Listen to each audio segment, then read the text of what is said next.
Mana profesija ir ārsta palīgs. Strādāju šajā profesijā 50 gadus.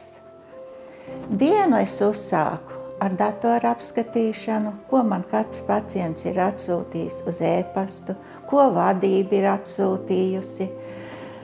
Tad es sniedzu padomus pacientiem, citam vajag pieteikties pie speciālista, dažam pacientam atkārtotu recepti, dažam padomu.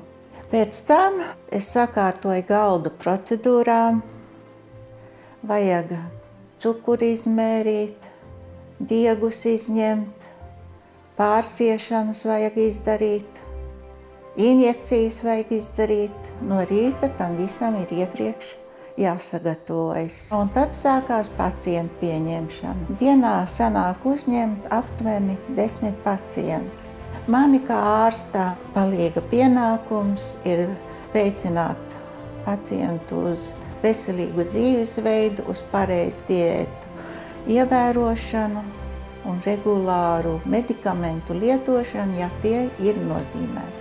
Ilgus gadus esmu nostrādājusi Grunzālē, un visi pacienti mani kļuvuši gandrīz par savējiem. Man šajā darbā prieku sagādā, lai pacients no mana kabineta iziet apmierināts un priecīgs. Lielāko gandarījumu man sagādā pacientu novērtējums, kas šodien jau ir noticis, ka saņemu šo balvu.